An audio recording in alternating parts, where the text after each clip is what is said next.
Welcome to The Jump. I'm Rachel Nichols, and we're keeping Zach Lowe on the line for one more minute here to give us a little more intel. Quick question, friend, before you go.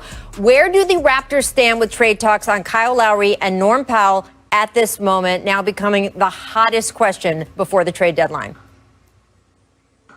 Exactly where you stand. The Raptors are on the verge of a monumental moment in franchise history, maybe trading the greatest player in the history of the franchise, and Kyle Lowry, one of the only players that's really even semi-available that can tilt the balance of power in the NBA. I think this is going to go on maybe all the way to the wire with Philadelphia, Miami, the LA teams, I think would love to get in, according to Woj's reporting. So we'll see, but I think both Kyle Lowry and Norman Powell, I mean, everybody wants Norman Powell. He's young, he's a wing, everybody could use him. So they're going to work the phones and see what offers come up, and they don't have to do anything. I think they're going to want to get a good, strong offer for both of those guys. Well, it's a huge shift for a franchise that just a couple years ago was winning an NBA title, but we know Masai Ujiri always looking to be ahead of things instead of behind it. Thank you so much, Zach. We will, of course, be paying attention to your Twitter account throughout the show, and I want to welcome in, of course, our analysts in studio. This is so nice to now be able to say we're here. In studio. We're here. Richard Jefferson, Matt Barnes. And we're Thank almost you guys. twins today. Like We're- almost twins. Yeah, Close. but you're dressed. See, I'm still sweatpants underneath here and Uggs, so it's completely just here above. Yeah. Well, I appreciate that, and we won't tell everyone whether you're wearing pants or not. Right. Coming up, guys, they say the best ability is availability. Well, James Harden has been the most available of the Nets' big three. Where does that leave him in the MVP race? We will get to that shortly. But first, the defending champion Lakers have hit a bit of a rough patch in their season. Anthony Davis, of course, hasn't played since February 14th due to a calf strain, tendinosis in his right leg. LeBron James also out indefinitely due to that high ankle sprain. And last night, boy, was their absence felt. The Pelicans scored 62 points in the paint as they beat the Lakers, who fell to 0-3 without LeBron this don't give season. them one, Rachel. Not even giving them that one. 7-9 since AD last played. This is concerning because if you look at the Western Conference standings, LA's in fourth place at the moment, but only 4 games separate them from that 7th seeded slot the Spurs are now in. And remember, 7 through 10 seeds face each other in a play-in tournament to earn the last 2 playoff spots in this season. So it is so important to try to avoid falling below 6 because, Richard, we can say, oh, it doesn't matter the Lakers seeding. Once they're healthy and whole, they could match up against anyone. So what if it has to be in the first round? But if you're in that play-in situation and you have to win one to just get into the playoffs, anything can happen in a given night, right? Anything can happen, and that's where, it's exciting that they have this little play-in tournament. But I think it also gives teams an opportunity that, maybe there's some teams that are 10th and they've been injured, but they're better than that. Well, obviously, we know the Lakers are better than, But how dangerous would it be for the Lakers? It'd be so dangerous. Are you kidding me? First of all, people are asking, if they're going to drop. Do you think the Lakers? Yes, they're going to drop. They lost 4 in a row when Schroeder and AD were out. And this is when they had, the leading guy in MVP in Bron. So with both those guys out, it's just going to be, it's just hold on and hold on. They are definitely going to slide. I can see them sliding to 6, possibly 7, but I'm not as worried. I think their focus is obviously picking up someone like Drummond would be huge, right? But getting AD and LeBron healthy, because normally home court advantage matters, but in this pandemic, it doesn't really matter. To me, to see the Lakers at 6 or 7 would scare 1, 2, or 3 to death. So to me, their health is most important. AD worries me a little bit more than LeBron. Anytime you have that calf Achilles injury, that's scary, especially when you're still a young player. We know LeBron is going to come back strong. So getting these 2 guys strong and healthy as they can possibly be heading into the playoffs is key for the Lakers. And look, even if it did come down to you have to win this one game I'm tonight taking them over anybody. to win. I'm taking them over anybody in a playing game. I get that. You know who could be in the play-in? I mean, you could have Luka and the Mavs in there. You could have Steph Curry in there. So it's not necessarily, they're playing. It's not a gimme. Definitely not a gimme, but I'm not betting against them. Yeah, I'm taking them over Luka. I'm taking them over Steph. If AD and LeBron are on the floor and able to play, I'm taking them over anybody in a playing game. All right, well, let's move to the favorite in the West. Oh, sorry, producer Steve is in my ear saying, show the schedule, Rachel. So here's the schedule, guys.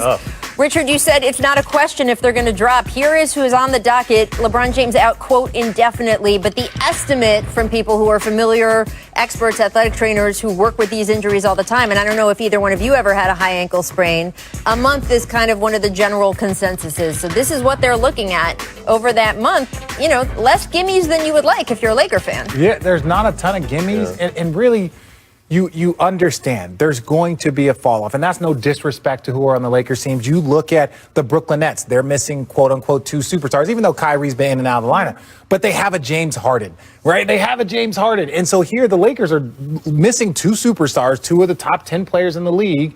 And they don't have a James Harden to fall back on, and that's really the issue. I think, like with what Richard said, with all due respect to who's playing right now, none of those games you just showed me is a gimme without AD and LeBron. Any given night, to me, they're probably going in as underdogs considering who they're playing because all these other teams may not be higher ranked, but they have their key guys playing. So when you don't have your 2 best players, 2 top 10 players out, there's no gimmies on what we just saw as far as their schedule goes. So you mentioned Andre Drummond just a minute ago. The Lakers don't have a ton of flexibility in terms of making a trade. They just don't have the assets. They don't have the cap space. So they could do something before tomorrow's deadline. But in terms of a bigger impact, it is the buyout market. It is someone like Andre Drummond if he becomes available as a buyout person. What do you think, Richard, of what he will do for them, especially in the short term when LeBron and AD are out? Well, look, there's a lot of different ways that Drummond can get himself to the Lakers. He can say, no matter who you trade me for, and his agent can have that communication that I don't care if it's a second-round pick, if it's a player, I'm not showing up. So teams can be hesitant, and then they'll force a buyout and get him out of there.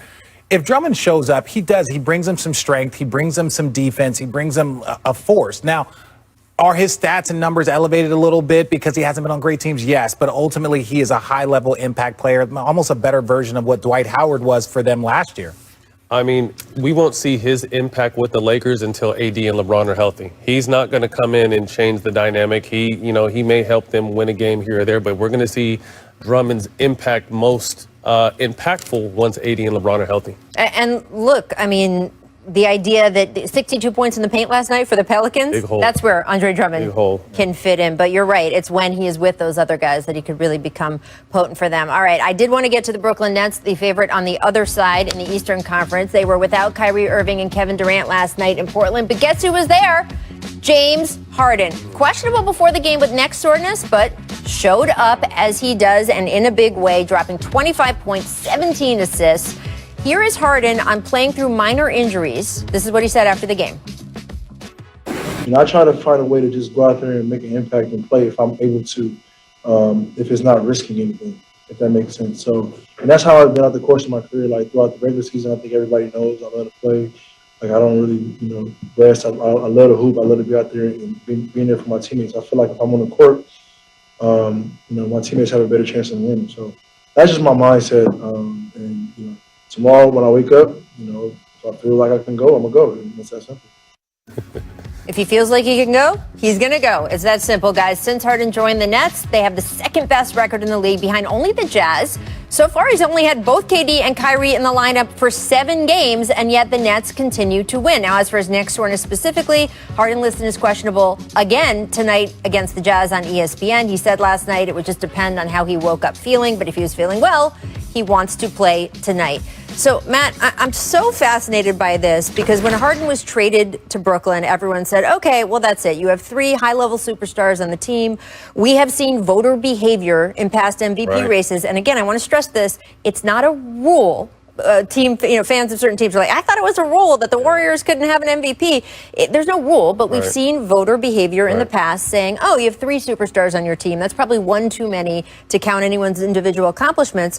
Well, do they really have 3 superstars playing on their team now in the regular season? It's a regular season award. I mean, that's an unspoken rule you spoke on, but like the last stat said, they've only played together 7 times. What are they, 23-7 or 23-8 with him, and he's at 25. Nearly 12 assists and nearly 9 rebounds a game. And he's a throwback. When RJ and I came into the league, we prided ourselves on playing 82 games a season. Sitting out, the only time I would sit out was when I got suspended. we were going to play. And James has that kind of mindset. So to me, hopefully, hopefully people don't hold the 3 stars against him and what he did in Houston. If we're talking straight facts and numbers and his impact on this team and what his numbers have been, to me, with Embiid down and LeBron down, he has to be right up there with Joker for MVP. Matt, is he going to win the MVP? Probably not. Okay, thank you. Well, there could be 2 categories of reasons, right? It could be because of who else is on his team. Some voters might have an issue with that. Some voters might have an issue with, as you said, sort of the way things went in Houston, whether it's the way he forced the trade, whether it's sort of those empty calorie stats he put up at the beginning. The floor, yes. You can't fight what he does on the I don't similar disagree. to Kyrie. Right. Similar to Kyrie. Once he's on the floor, who cares what he says off the floor? Like when these guys are on the floor, they're some of the best players we've ever seen. I know you're not saying that. I don't disagree. I'm just with the vote again. We know who the voting poll is. We have a whole treasure trove now of history on how people vote. Agreed. Richard, what do you think is going to be the issue that might trip up voters? And do you think that it will be as prominent if LeBron misses a whole chunk of the season, Embiid's missing a chunk of the season? My thing is this. James Harden has been in this same conversation for the last 5 years. So we shouldn't be surprised that he's back in the conversation again this year. Yeah. No one thought there was going to be a drop-off at the beginning of the season for James Harden. So for him to be doing what we've always seen him do isn't a surprise. I think where he's going to get, issues is because of the way he left Houston. That's just it. Like, let's call a spade a spade. It's not because he's got other superstars, because those guys have been out. It's not because his numbers aren't his historic, because they are. It's not because we're, jaded by what he's doing. It's purely because of the way he left. And that's not fair. It's not necessarily right. There were some things going on wrong on both sides. So it's but I just don't think he's going to be rewarded for his performance, and that's unfortunate. Well, you tried to early make me reveal who is my vote, because I'm a voter, who my front runner was, and I said I don't get the vote. So if anybody's mad, direct it at Rachel. I said last week when we talked about this on the air, I said I don't make decisions this early in the season, and the reason is because I had no idea a few weeks ago Joel Embiid was going to get hurt. I had no idea LeBron was going to get hurt. So all of that stuff changes the race. I will say, as the season develops, James Harden, to me as a voter, is making a stronger and stronger case just by doing what he is doing. And again, I look at the Clippers situation. No player in NBA history has ever been traded and won the MVP that year. It was an early season. I'm not pitching for anyone because I don't pitch for anyone. Rachel, if you're going to vote for James Harden, just say you're voting for James Harden. Your vote. He can get hurt tomorrow, and then what? My point, though, is that I look at what the Clippers happened with them last year, right? That lack of stability, guys in and out of the lineup. They never formed the kind of chemistry that could get them, apparently, past the second round of the playoffs. I think Brooklyn would have been in danger of that exact same problem this year. I mean, if you look at the number of, forget the big 3 of those guys, just the number of games KD and Kyrie have played with each other is low. And if they had gone into the playoffs with just that, trying to hold them together, I don't know how far they would make it, but James Harden's steadying influence changes the math on that. Absolutely. And remember early in the season when KD was playing all those minutes and we kept talking man, he's coming off an Achilles. It shouldn't be that way. And now look, we haven't seen KD in a month and 6 weeks, maybe? Going on 2 months. You know what I mean? So hopefully he can come back in rhythm, healthy, and this team can contend for a title. All right. We'll get Richard a vote maybe by the end of the season, although probably Matt first. Coming up later in this show, what's the best fit for Kyle Lowry? So the trade deadline is less than 24 hours away. Richard, can you tell us what it's like to be traded mid-season? Because, you were traded many, many times, but mid-season, once in your career. So, you know what happened?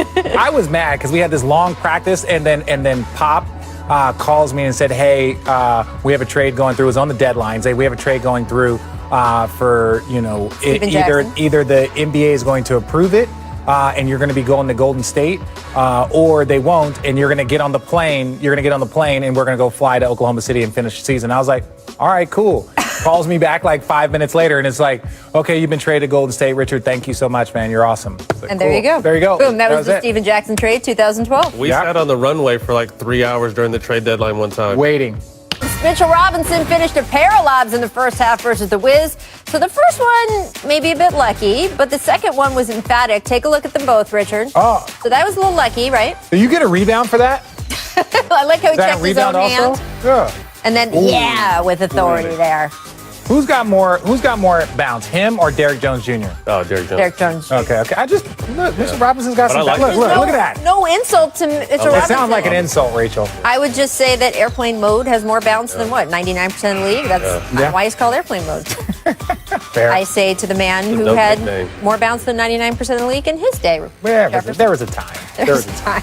It was said that you were a better dunker than most of the league, but not the best dunker on your own team. Yeah, that was fun playing with Vince. Thanks, Vince. Miss expectations staying in MSG. Julius Randle hit a career-high 7 3-pointers, all in 3 quarters. I'm showing you the last one first because the bench mob reaction, just fantastic. Matt, what has Randle shown you this year? That he made a good move by getting out of LA. Same with Brandon Ingram. You know, they had a lot of young stars, and these guys are really starting to be able to spread their wings now and show their, how talented they are. And for Julius Randle, first-time All-Star, and what he's been able to do for this Knicks team has been special this year. Dude, it shows you how hard it is when you're drafting guys at 19. They might not develop into the player that you really want until 24, 25. At that point in time, they're on a 3rd contract someplace else. So it's so tough because he was always going to be this player. Just he more time. He falls into my 80% rule. 80% of the league, it's fit. Top 10% happy anywhere. Bottom 10% bad anywhere. 80% fit. Make dunks. Nikola Jokic. Get loose. No. Look at that jam. Ew. Okay, maybe not. Ew. Just kidding. Did you say ew? Ew. I mean, that's a dunk. No, it's not a dunk. What would you say on the bench? You just go. Is it You a dunk? go. Ew. Do you call it a dunk? No, you don't call that a dunk. That's like a 7th grade, 6th grade dunk. You're starting to get your first Yeah, dunks you get when to you're younger and you just like nice. barely. Nice. not clean though. Yeah, it looked That like Billy moment has Hoyle. Never happened for me. So what is it if it's not on the official It's a hard score sheet? layup. Would you Nice call it a layup. layup? Strong layup. He was better off with a board slap. I'm calling it a monster jam. That's fair. There you go. Play the Miss music. settling. That maybe should have been for the previous one. Sixers Warriors. Check out the fancy footwork. Ben Simmons.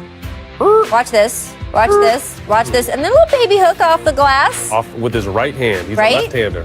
Very Is he a skilled. left-hander? Is he though? Yeah, he's ambidextrous like There we Yeah. go. I just love the confidence he's playing with. You know, I had Doc Rivers on my All the Smoke podcast earlier in the season. He said, I'm not trying to come in and change you. Just be great at what you're great at. And he's been doing that this season, along with Tobias Harris. Yeah, look, I love him. So many times we focus on what people can't do because you want to compare him to greats. Right. But if you look at what he can do, Staggering. Are you kidding me? Yep. Probably the best defender in the league right Yeah. now. And certainly Doc will tell you that. He's campaigning for him for Yeah. Defensive Player of the Year. Well, Much they'll to tell the you that, chagrin, too. well, much to the chagrin of Joel Embiid, who thinks he's the Defensive Player of the Year. Which Draymond thinks he's the greatest defender ever. So there's Well, a lot of sure, you know, arguments there's a going on. lot of opinions. lot of things going on. All right, let's take a look at today's difference makers, brought to you by CarMax. The Bulls and Thunder are teaming up on this one. The clock is ticking to the NBA trade deadline. The Jump will have you covered with all the breaking news, expert analysis, and in-the-moment moves as we cross right over the deadline. Don't miss the Jump's trade deadline special tomorrow, 2 o'clock Eastern on ESPN.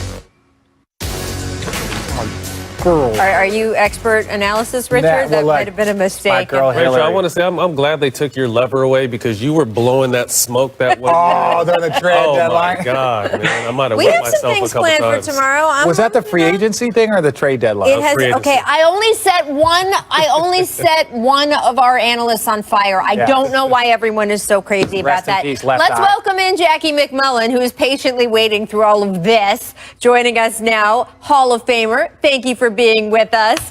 Jackie, the Boston Celtics, they have been in a funk. They've spent the last month and a half hovering around 500. Recent bad losses to the Cavs, to the Kings. Now, we know Danny Ainge is going to be attached to almost every trade rumor out there. But, Jackie, how should the Celtics shake things up at the deadline? Because Brian Windhorst was on the show yesterday and says he believes that Marcus Smart would be available in an Aaron Gordon trade, which, of course, has gotten a lot of Celtics faithful very concerned. Right. So, listen, the Celtics have to do something. And as you know, in-season trades for Danny Ainge, not the norm. The last big one he made was 2015 when he brought Isaiah Thomas over. This team has to do something. There's a malaise over this team. They're one of the worst fourth quarter teams in basketball. And also, more importantly to me, there's a restlessness about this team. You've got 2 young stars that are saying, hey, man, I need some help. So you've got to get them help. I don't know about the Marcus Smart part. I respect Brian's reporting very much. What my intel tells me is they would prefer to use draft picks and a young player, a draft pick and a young player, to get Aaron Gordon free. Of course, they don't want to trade Marcus Smart because he's often been called the heartbeat of that team, and I think that's an accurate description in many ways. What I'm interested to see is, do they try to expand that trade and have it Aaron Gordon and Evan Fournier, who's on an expiring contract?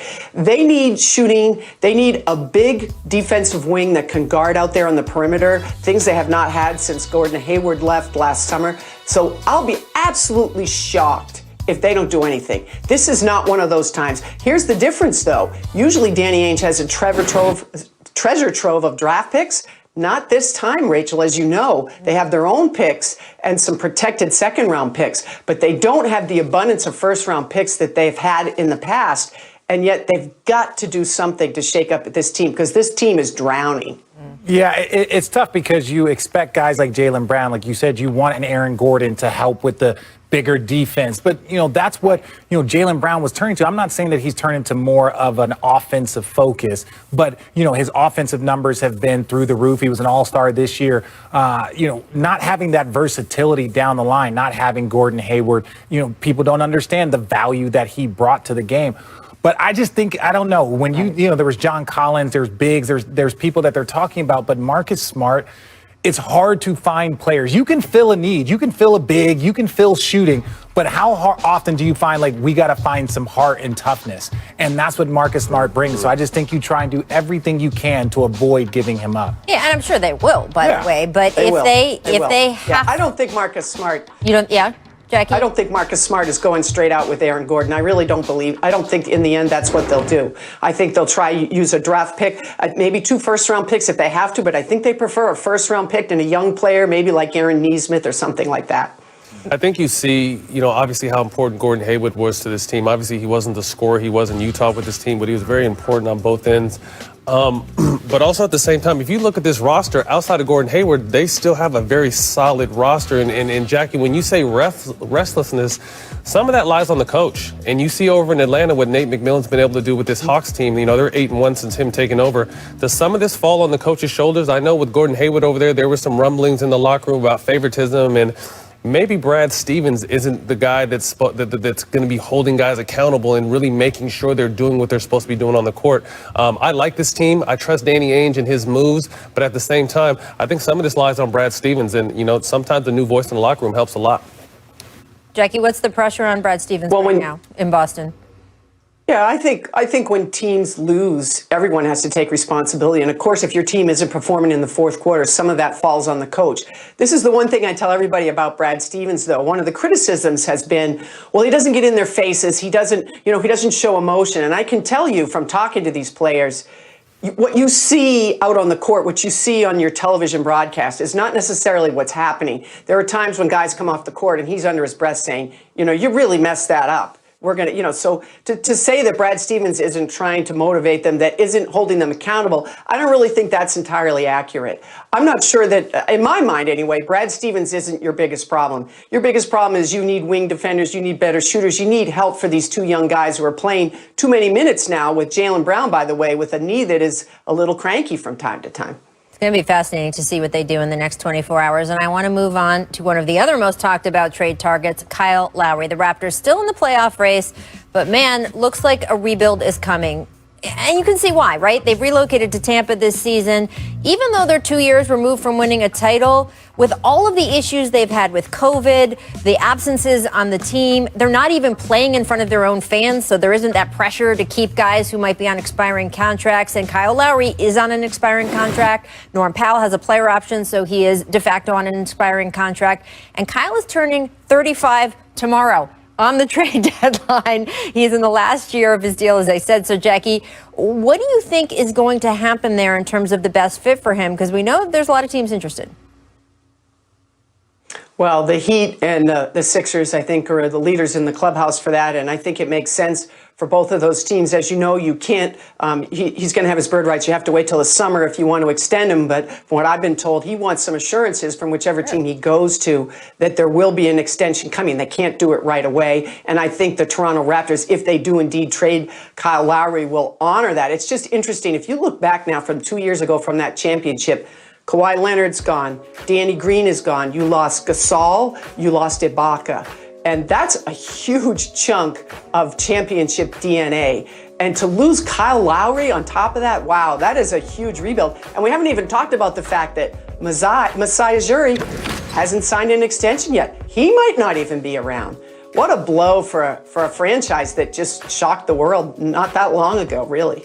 Well, when you shock the world, though, it's kind of you're shocking the world because all of the things fell in line. I think even, obviously once Kawhi left, you immediately put yourself in that position where, okay, well, Kyle Lowry's 33, Marc Gasol is 32. So you start looking at your roster and it's like, okay, well, we're not going to be able to ride this out for 3 to 5 years if Kawhi had left. So the minute he left, it puts you in a rebuild. Then they overachieved. Pascal Siakam played great last year, was an all-star, all of these positive things. You're like, hey, maybe we won't have to rebuild. But ultimately, they just couldn't sustain it. So I think they're doing the right thing. If you care about the franchise, you got to get assets for some of your aging superstars and then allow them to rebuild and then start over. If you built it once, you can build it again. Yeah, this is the business of basketball, and unfortunately this is how it goes down. Obviously, Kyle Lowry, some can argue, is the best Toronto Raptor in the history of their franchise. And to lose something with someone like that, I'm sure that's not something they want to do. But like Richard said, if it's for the greater good of the franchise, but not only for the greater good of the franchise, it's also giving Kyle a chance to be in another winning position before his time is up. 35-year-old point guards, CP is an exception. There's not too many guys at that age that are still really doing stuff on the court. Kyle Lowry is someone who's doing that. So I definitely look to see if he's able to go to a Philly or a Miami, or if the Clippers can pull off something crazy and grab him. I think you put him in a position to try to win on his way out. And that is the question, right? He's 35. As you mentioned, Jackie, he is going to be looking for that extension. So part of the question for the teams in the hunt here are how much do you give up for him at this trade deadline and how much money of your cap are you going to commit to him this summer?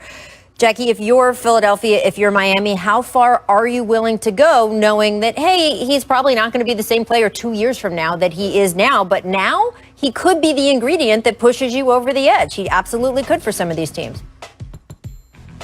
Well, that's why I think Philly, Rachel, is a leader in the clubhouse, because it's been a long time since the Philadelphia 76ers have won a championship, and you have two cornerstones in place.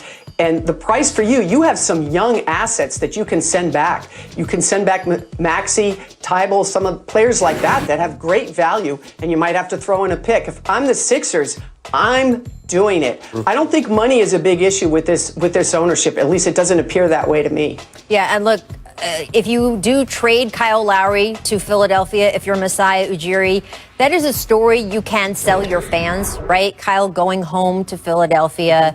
It's sort of a nicer exit for him, for the fans of Toronto Raptors, than maybe going somewhere else. We'll have to see or it could be his how important that is. Yeah. Absolutely. We'll have to see how this shakes out. Jackie, thank you so much for joining us. We're going to go to our second distant replay of the day. This time, you were saying you're on a plane? Yeah, I was with the Clippers. I think it was Doc's first or second year, and then literally the trade deadline, and we were supposed to head on to a 3 or 4 game road trip, and we sat on the runway at LAX for like 2 hours.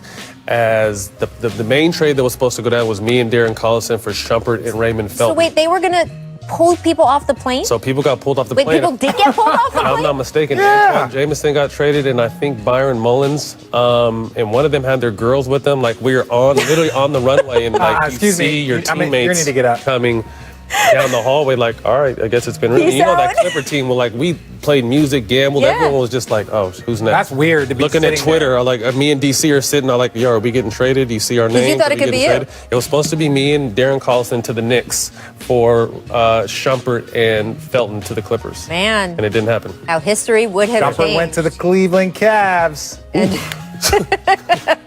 That ended, big guy.